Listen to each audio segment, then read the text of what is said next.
Hello guys, good day. Ako po si Jeff Poy at ito ang aking Bible vlog for the day. Gusto ko lang i-share about yung kalooban ng Diyos natin. Let's give us some common sense. Gamitan natin yung common sense natin. Ano ba talaga ang kalooban ng Diyos? Diba? Ganito natin malalaman yung totoong kalooban ng Diyos. Malalaman natin ito sa pamamagitan ng kanyang mga nilikha. So, sa tao, kung paano yung nilikha yung tao, malalaman natin yung kalooban ng Diyos. Diba? At malalaman natin kung ano talaga ang gagawin natin sa buhay na walang hanggan. Kasi ganito yan. Kumbaga, iisipin lang natin kung ano talagang kalooban niya. So, ganito kadali. Ganito, common sense. Ano ba yung functions ng brain natin? Ano ba yung functions ng buhay natin? Yung functions, di ba? Kumbaga yung nagwo-work yung brain natin, kung paano tayo matuto. Kung paano tayo mag-gain ng karanasan. Kung paano tayo mag-gain ng mga experiences. O sa Tagalog, karanasan. Doon mo na makikita na kung ano talaga yung kalooban nila sa atin. Kumbaga, yung brain na rin natin mismo ang patunay, yung isip na rin natin mismo ang patunay na pagsubok lang talaga ang buhay natin dito. Kasi kung malalaman natin yan, kung paano mag-work or mag-functions yung utak natin. Kumbaga, yung utak natin natututo, nagkakaroon ng mga kaalaman, kung paano nag-gather ng knowledge and information, nagkakaroon ng kaalaman, yun yung functions ng brain natin. Diba? Ganun na nangyayari. So meaning, yung kalooban talaga ng Diyos ay kung ano yung pagkakaunawa natin sa functions ng brain natin. Kumbaga, ang kalooban talaga ng Diyos, kaya tayo hinayaan na mabuhay sa mundo to, ay para mag-gather ng mga experiences. Diba? Sa pamamagitan ng pagmamahal. Maraming form ng pagmamahal. Pagmamahal sa trabaho, pagmamahal sa craft na pinili natin, pagmamahal sa kapwa, pagmamahal sa everything. Diba? Kasi pag may pagmamahal ka sa mga ginagawa mo, yun ang talaga mag-gather ka ng knowledge and information. Kumbaga pambulag talaga sa kalooban ng Diyos sa atin, pera. Kasi ganito nangyayari, ganito ang katotohanan, kaya pambulag ni Satanas yung pera. Kasi tingnan mo yung mga mahihirap. Ano ba yung mahihirap? Mahirap, may sasakyan, may kotse. Diba? Anong ginagawa ng mga mahirap? Dahil yung isang mahirap, walang pambayad na pampagawa ng kuryente, ay pampagawa ng sasakyan niya. Anong ginagawa ng isang mahirap? Diba? Anong ginagawa ng isang mahirap? Inaaral niya. Inaaral niya kung paano niya ayusin yung sasakyan niya. Diba? Halimbawa, yung isang mahirap, may motor, wala siyang pambayad sa mekaniko. Inaaral niya kung paano niya ayusin yung motor niya. Kaya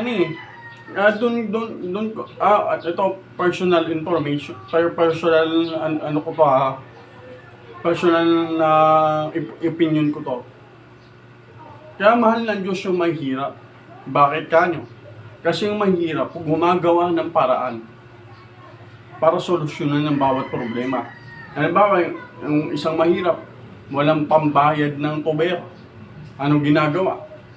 Di ba, yung nagkaaralan niya kung paano ayusin yung tubo o kung may leak, kung may tagas, di ba? Halimbawa, yung isang mahirap, may sasakyan.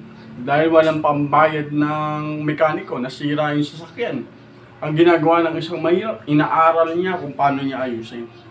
Kasi ang totoo talaga, kung lalawakan natin yung isip natin, ang taong may pera, tanga.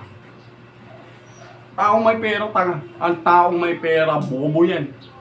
Ang tao may pera, ang tao may pera at mayaman, tanga at bobo yan. Bakit alam niyo kung bakit? Di ba? Pag nasira yung sasakyan, bayad dito. Pag nagkalik yung tubo, bayad dito. Di ba?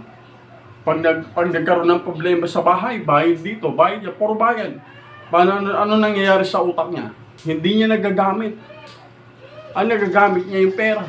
Hindi ngayon nauunawaan ko na kung bakit mahal ng Diyos yung may hirap eh. Kasi yung may hirap talaga ang kumikilos at gumagawa ng paraan sa sarili niya.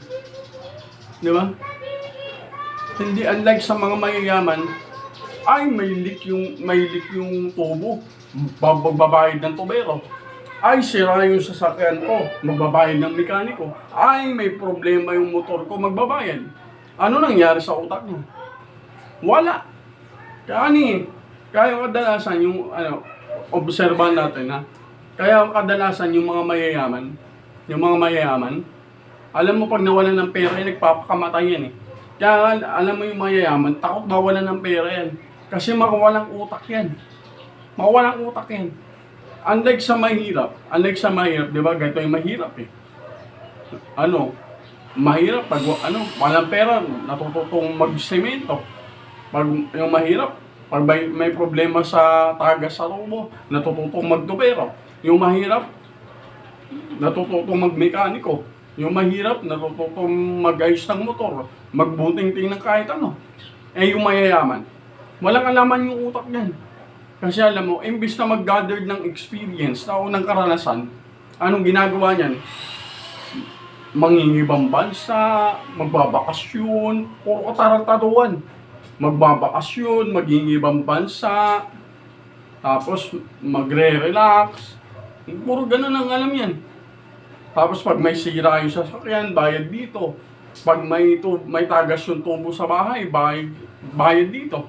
Pag sira yung motor niya, bayad dun. Di ba? Yun.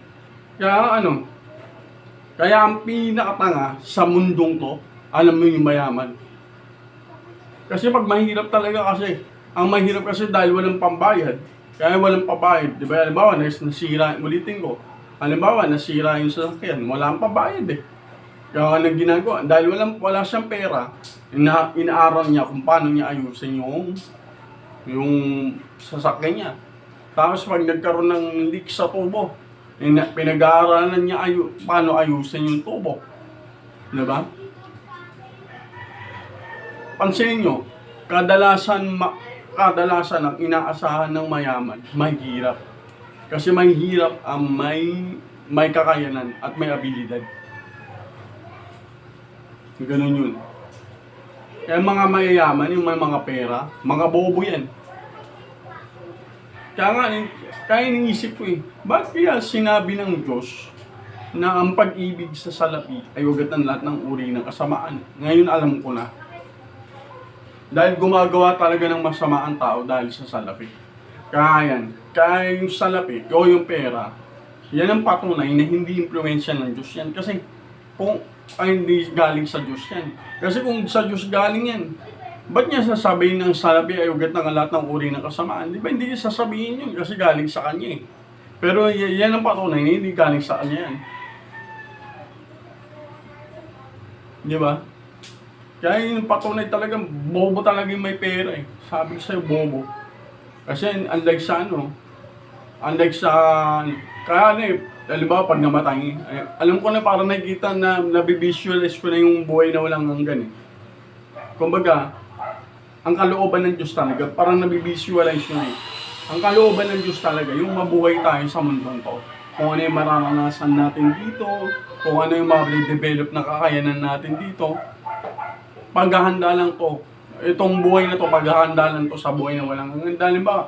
Kasi pag-aaralan natin, nasusulat kung paano ka nabuhay, ganun ka rin pag namatay. Halimbawa, hindi mo lang magbabago sa'yo. Kung ano yung natutunan at nalaman mo, pag namatay ka, yun ang nasa isip mo. Di ba? Ngayon, ito, sariling opinion ko lang. Kaya nabivisualize ko na ang buhay na walang hanggan. Di ba? Halimbawa dito, fashion mo sing. Di ba? Siyempre, walang hanggang kaligayahan ng pangako ng Diyos eh. Siyempre, yung gusto mo yung gagawin mo. Halimbawa, gusto mo umawi. Siyempre, sinabi ng Diyos, walang hanggang kaligayahan yung pangako niya eh. Ibig sabihin, halimbawa, mahilig kang kumanta. Ang gagawin ng Diyos sa'yo, malamang, doon sa buhay na walang hanggan, puro pagkanta ang gagawin mo doon dahil yun ang passion mo. Kaya nga yung buhay rito is a preparation sa buhay na walang hanggan. Yun. Eh, wala eh. Ginagawang tanga ng mga religion. Ginagawang tanga ng pera. O, di ba? Yun yung pang-block ni Satanas eh. Yung pera eh. Para hindi ka matuto at ano. Kasi, alam mo, ganito. Kung puro ka pera, kung puro ka yaman, puro ka pera, puro ka kayabangan, puro ka pagmamataas. Pag namatay ka, napunta ka sa buhay na walang hanggan. Eh, wala namang pera doon. Wala namang kayamanan doon. Walang salapi doon eh. Walang pera doon sa buhay na walang hanggan sa langit eh. Uy, anong gagawin mo doon? Di ba? Ano yung sasabihin mo sa pag napunta ka sa langit, sasabihin mo sa mga kaluluwa doon, oy, mayaman ako sa lupa. Ano sasabihin sa'yo ng mga tao doon? Eh, ano ngayon? Di ba? Pantay-pantay tayo rito eh. Hindi gusto mo doon ka sa lupa. Di ba? Ganun talaga sasabihin. Malamang yan pag ganun yung isip ng tao, ngayon yung isip, halimbawa, oy, mayaman na, oy, hindi mo pwedeng, hindi yung dito, yung estilo mo rito, pag napunta ka sa buhay na walang hanggan, sa langit, hindi mo pwedeng sabihin mayaman ka, o hindi mo pwedeng sabihin, walang reliyon doon. Kagaguhan yan. Walang reliyon doon. Pupunta ka sa langit, sasabihin mo, uy, Katoliko ako. Pag napunta ka sa langit, sasabihin, uy, born again ako. O sa pag napunta ka sa langit, uy, Iglesia ni Cristo ako. Walang ganun doon. Katarantaduhan yung ginagawa niyan. Di ba? Kaya nga there's no such thing as religion eh. Ano yung pag napunta ka sa langit, oy, Iglesia ni Cristo ako, oy, born again ako, oy, Catholic ako, magdagaganon ka doon. Di ba? Kagaguhan yan. Kaya napakalinaw ng utos ni Panginoong Jesucristo eh. Ibigin mo ang Panginoong mong Diyos ng buong puso, isip at kaluluwa mo. At ibigin mo ang kapwa mo gaya ng sarili mo. Pag-ibig. Kasi pag-ibig, walang religion yan, walang organisasyon, walang kahit ano yan. Lahat pantay-pantay, lahat sama-sama. Hindi unlike sa mga religion. Halimbawa, pag Catholic lang yung mamahalin mo. Halimbawa, pag sa religion, Iglesia ni Cristo lang mamahalin mo. Di ba? Pag born again ka, born again lang mamahalin mo. Ano sinabi ni Cristo? Mahalin mo, kapwa mo gaya ng sarili mo. Kapwa in general. Walang tinutukoy na organisasyon, walang tinutukoy na tao, walang tinutukoy na kahit na sino. Kumbaga, in general, kapwa. Yan yung word na kapwa. Ano yung kapwa? In general yun. Kahit sino. Wala kang pipiliin, wala kang sisinuhin. Kahit sino kapwa eh. Di ba? Kaya katarantaduhan yung mga pinagsasasabi ng mga religion na yun. Sa totoo lang. Kasi kung para malaman mo yung tunay na kalooban ng Diyos, lalawakan mo yung isip mo. Isipin mo, ano ka? Isipin mo lang, ano kaya ang kalooban ng Diyos sa tao? Isipin mo. Ngayon, siyempre isipin mo, ba't kaya ganito? Ay, alam ko na, kaya pala ganito yung functions ng brain, ng utak. Kaya pala ganito yung functions ng utak. Natututo sa mga experiences, sa mga karanasan. Sabi, anong saysay ng karanasan? Anong saysay ng karanasan? Diba, iisipin mo lang eh. Anong saysay ng karanasan? Diba? Anong saysay ng karanasan? Ibig sabihin lang nun, yung karanasan mo, gagamitin mo yun sa buhay na walang hanggan. Yun. Kaya nga tinuturuan ng Diyos yung tao na umibig eh. Diba? Kasi umibig lahat yan eh. Pag-ibig sa gawa, pag-ibig sa kapwa. At higit sa lahat, pag-ibig sa Diyos. Lahat yan eh. Lahat yan mabuti. Basta may pag-ibig ka sa lahat ng bagay. Lahat yan mabuti. Kasi yun lang iisipin mo eh. Sabi, isipin mo, kung baga common sense. Bakit kaya ganito yung functions ng brain? Kailangan mag-gather ng experiences, kailangan matuto, kailangan makihalubilo at makisama. Di ba? Ay, bali yun nga, yun nga ang dahilan. In preparation nga talaga ito sa buhay na walang hanggan. Kaya ganun eh. Kasi pag-aaral mo lang, iisipin mo lang, gagamitin mo lang yung isip mo eh. Bakit kaya ganito gumagana yung buhay ng tao, yung utak ng tao? Bakit kaya ganito? Bakit kaya ganyan? Di ba? Kasi nga, yung lahat na mararanasan mo dito, lahat na may experience mong mabuti rito, halimbawa sa paggawa, sa pagmamahal sa kapwa, at pagmamana ng palataya sa Diyos, lahat na matututunan mo rito, preparation para sa buhay na walang hanggan. Di ba? Yun lang yung common sense. Halimbawa, kumbaga kung iisipin na natin dahil sa pera, na ginagawang tanga yung tao dahil sa pera. Diba? Yung dahil sa pera, nagiging tanga at bobo yung tao. Kaya yung sinasabi ng mga magulang, mga karamihan, mag-aaral ka ng mabuti para magkaroon ka ng magandang kinabukasan, hindi. Diba? Ano ba? Walang silbi lahat. Edukasyon mo, walang silbi. Alam ba, tinapos mo accountancy. Accountant, tinapos mo. Pag namatay ka, pumunta ka sa buhay na walang hanggan. Anong gagawin mo doon? Di ba? Kaya nga tahimik na ang Diyos eh. Tahimik na ang Diyos. Kasi nga, puro labag, puro kamang-mangan yung ginagawa ng tao. Kasi, common sense, di ba? Graduate ka ng engineering. Ay graduate ka ng accountancy. Tapos namatay ka, napunta ka sa buhay na walang hanggan. Anong gagawin mo doon? Wala namang pera doon. Wala namang bangko doon. Ang meron lang doon, pag-ibig. Hindi, wala. Malamang may impyerno ka. Kasi wala ka namang gagawin doon eh. Ano alam ng utak mo? Ayan o, pera. Di ba? Ay no. Kaya ang kakala kasi yung sinabi sa akin doon ng Diyos Ama ni Papa, sisegregate niya talaga eh. Sisegregate niya talaga yung may hirap, yung mayayaman. Kasi yung may hirap, maraming magagawa yan eh. Kasi malamang abusuhin lang yan ng mga mayayaman eh. Iiwalay yan. Tapos iiwalay yung mahirap. Ay mga mayayaman. Yung mga mayayaman sama-sama. Yung mga may hirap sama-sama. Sisegregate yan eh. Kaya ngayon, engineer or accountancy ka, anong gagawin mo doon? O kaya engineering ka, anong gagawin mo sa buhay na walang hanggan? Kasi lahat ng ginagawa rin ito, pambulag talaga to ni Satanas lang. Diba? Proud na proud ka. Ay, mag-accountancy ako. Ay, yun talaga, ganun. Nag-accountancy ka. Okay, naging accountant ka, dito okay ka eh. Okay, dito marami kang pera, okay, ganun. Nag-accountant ka. Pero nung namatay ka, sa buhay, pumunta ka sa langit. Buhay na walang hanggan. Anong gagawin mo ron? Wala kang alam. Kundi bangko. Kundi ano, di ba?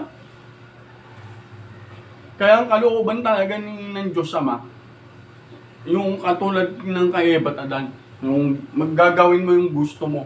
Kung gagawin mo kung saan ka magaling. Yung agriculture, kasi ganun talagang kalooban niya. Di ba? Tingnan mo yung Garden of Eden, di ba?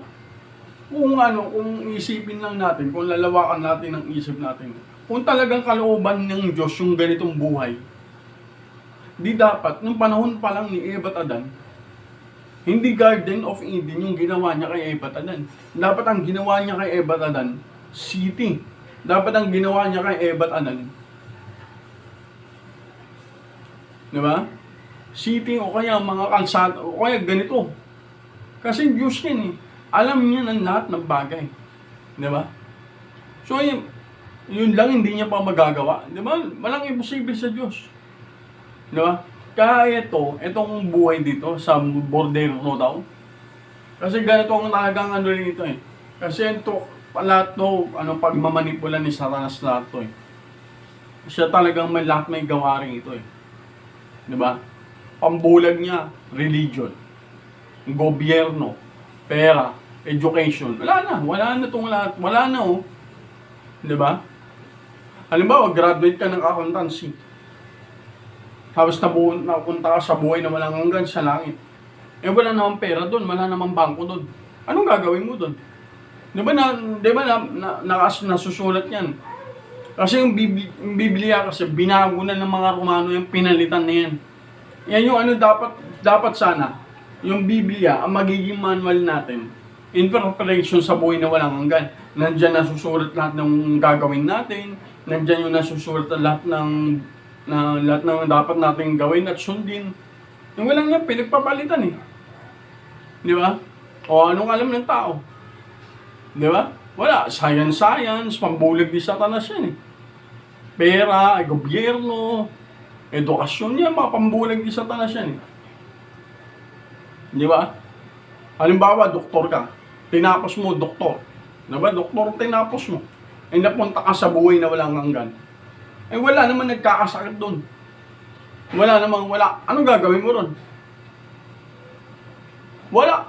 Malamang maimpyerno ka. Wala na to. Talagang sirang-siraan na talaga eh. Wala na. Ang may pakinabang na lang talaga rito sa buhay na walang hanggan yung mga mahihirap. Kasi yung mahihirap talagang humahanap ng paraan. Kasi ang mahihirap hindi na i-impluwensyahan at nabubulagan sa pera. Diba? Kumbaga dahil sa hindi sila naaatat sa pera, mas nagagamit nila yung utak nila. Diba? Ba't para sa panlilika ng Diyos yung isip? Diba? Gagamitin na natin yung common sense natin. Gagamitin na natin yung utak natin. Bakit ganyan ang pagkakalikha ng Diyos sa brain natin? Diba? Kasi nga yung mga mahirap, dahil nga hindi na-implement, dahil maliit lang yung pera, hindi sila nabubulagan sa pera. Lalo na yung mga tao madaling makontento. Umahanap ng paraan yan. Kaya ngayon, akala niya, hindi niya nalalaman, ginagawa na yung kalooban ng Diyos. Nagagamit yung utak niya eh. Di ba nagagamit yung utak niya? Natututo mag-mekaniko, natututo mag-construction, natututong mag-size ng motor, natututong mag-tubero, natututong mag-electrician. Diba? Natututo sa lahat ng bagay. Kasi yun naman talaga yung functions ng brain natin. Ayan ang pagkalingkan ng Diyos sa atin. Yan yung functions ng brain. Na matuto tayo sa mga iba't ibang bagay. Paano kung may pera ka? Wala kang natututunan. Pag nasira yung sasakyan mo, bayad dito. Walang laman yung utak mo. Pag may nasirang tubo sa bahay nyo, bayad dito. Bayad dito, bayad ganyan. Bayad dito, bayad ganyan. O anong laman ng utak mo? Wala. Kasi kakabayad mo. Dahil mukha kang pera. Dahil akala ng mga tao, pagyaman yung susi sa magandang kinabukasan, katarantaruan yan. Diba? Kasi yung talaga, kasi kalooban ng Diyos na ang iisipin natin dito eh. Kasi bakit ganyan nilikha ng Diyos yung utak ng tao? Bakit ganyan ang pagkalikha ng Diyos sa tao? Natututo, nagkakaroon ng kakayanan, nagkakaroon ng abilidad. Diba? Nagkakaroon ng, nadadagdagan ng kaalaman. Diba? Yun. Kasi dahil sa brain na rin mismo magsasabi, kung lalawakan natin yung isip natin, yung utak na rin mismo magsasabi sa atin kung ano talaga ang kalooban ng Diyos sa atin. Dahil ganito ang pagkalikha ng utak natin ng Diyos, kumbaga ang nais talaga ng Diyos sa atin, magkaroon tayo ng kaalaman at matuto tayo at sumunod tayo na base sa kalooban niya. Diba? Sa kalooban niya. Kasi nasusulat sa Mateo diba? Sa puso nang gagaling ang mga masasamang pag-iisip. Meaning, yung dikta ng puso mo, yun ang iniisip mo at yun ang ginagawa mo. Yung dikta ng puso. Kasi sabi sa Biblia, diba? Sa puso nang gagaling ang masamang pag-iisip. pag nanakaw, pag sa hindi katotohanan, di ba? Mga ganun. Biblia, Biblia nagsabi niyan. Ibig sabihin lang nun, yung puso ang nagdidikta kung ano yung iisipin natin at kung ano yung gagawin natin. Kaya kung marunong tayong gamitin yung puso natin, magiging karapat-dapat tayo sa buhay na walang hanggan. Di ba? Kasi isipin mo lang, ano ba talaga yung tunay na kalooban ng Diyos sa tao? Di ba? Ba't hinayaan niya pa mamuhay? Di ba? Ibig sabihin, hindi mo alam. Ngayon, iisipin mo naman yung, gagamitin mo naman yung utak mo. Yun yung kaya pala siguro, ang kalooban talaga ng Diyos. Nauunawaan ko na yung kalooban ng Diyos. Ang kalooban talaga ng Diyos ay gusto niya ako magkaroon ng mga karanasan at mga matutunan ng mga bagay dito sa sanglibutan para maging in preparation sa buhay na walang hanggan. Di ba ganun? Kasi bakit ganyan yung functions ng brain, di ba? Bakit ganyan yung functions ng utak? Di ba? Common sense. Di ba? Kaya mas matalino ang mahirap sa mayaman eh. Kasi yung mayaman walang utak yan. Tanga-tanga yan. Kasi, imbes na gagawin niya na lang, babayad. Di ba? Imbes pag-aaralan niya, babayad. Imbes gagawin niya, babayad. Di ba? Walang karanasan na nagiging. Walang kaalaman, hindi nadadagdagan ng kaalaman yung isip. Walang alam. Kaya kadalasan, paulitin ko, yung mga mayayaman, pag walang pera, nagpapakamatay yan. Kaya yung kadalasan yung mga mayayaman, takot mawalan ng pera yan. Kasi pag nawalan ng pera yan, walang alam yan. Walang alam yan. Kita mo, halimbawa, kakain na lang, magluluto. Diba? Imbis na may matutong magluto yung asawa niya, hindi natututo. Kasi babayad. Hindi, magbayad na lang. Kumuha na lang tayo ng katulong, ng tagapagluto. Diba? Ngayon, wala nang ginagawa yung asawa. Ngayon, wala natututunan. Kaya palimbawa, pag namatay at pumunta sa langit, sa buhay na walang hanggan, tulala. Diba? Tulala. Wala namang pera dun eh. Ano sasabihin mo sa langit? Oy, mayaman ako. O ano ngayon kung mayaman ka? Di ba? Baka ganunin ka dun sa langit. Ano ngayon yung kung mayaman ka? Pantay-pantay tayong lahat dito. Ang kayamanan dito, pagmamahal. Hindi pera. Hindi bumalik ka sa lupa, malamang maimpyerno ka. Di ba? Kasi ang pera, kung iisipin natin, ang pera, dito lang yan sa lupa. Pag namatay ka, wala na yan. Kaya kadalasan, mga bobo talaga yung mga pera. Mga bobo yan. Mga bobo yan. Tingnan mo kaya kadalasan ang kadalasan ng inaasahan ng mayaman, yung mahihirap. Kasi yung mahihirap ng gumagawa ng paraan. Kasi yung mahihirap yung gumagawa ng paraan para mabuhay sila. Natututong magmekaniko, natututong maging tobero, natututong mag-electrician, kahit walang pinag-aralan, natututong ng kahit anong bagay na pwede niyang pagkakakitaan. Hindi katulad sa mayaman, bayad dito, bayad ganyan. Kaya, pare, alam mo ba yung piyesang ganito? Ay, hindi. Ba't ko pa aalamin? Pwede naman ako magbayad. O, di wala. Di ba? Binigyan ka pa ng utak. Binigyan ka pa ng isip. Pera lang para yung mahalaga sa'yo. Di ba? Ganun yun.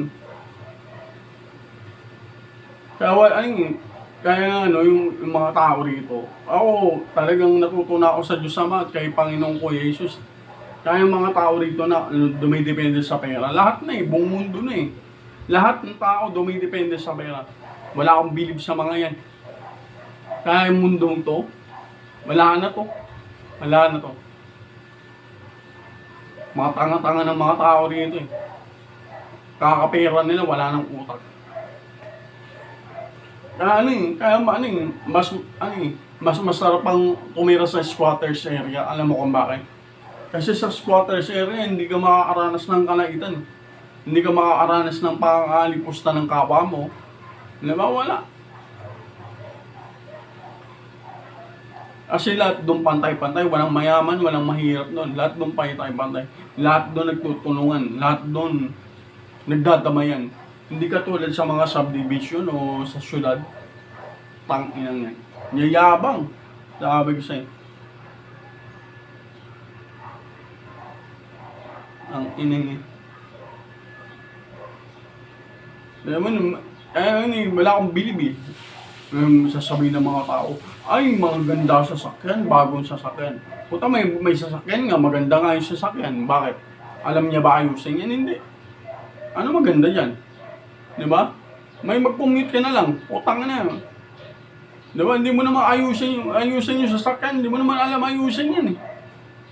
Di ba? Ibig sabihin, nagsasakyan ka para ipagyabang mo. Kasi dapat, inaaral mo kung paano ayusin yan. Hindi mo iaasa sa iba. Di ba? Bumili ka ng sasakyan, ibig sabihin lang, kung bumili ka ng sasakyan, para ipagyabang mo. Kasi kung talagang yung may passion sa sasakyan, dapat kaya niyang ayusin yung sarili niya sa sasakyan. Hindi siya depende sa mga mekaniko. Ito, bibili ng mamahaling sasakyan, hindi mo naman alam ayusin. Ano silbi niya? Di ba? Nagyabang ka lang. Hanggang dito lang, maraming salamat. Thank you, have a good day. Ingat kayo lagi. God bless us all. Sana nabuksan ko ang isip niyo. Thank you and God bless. Good day.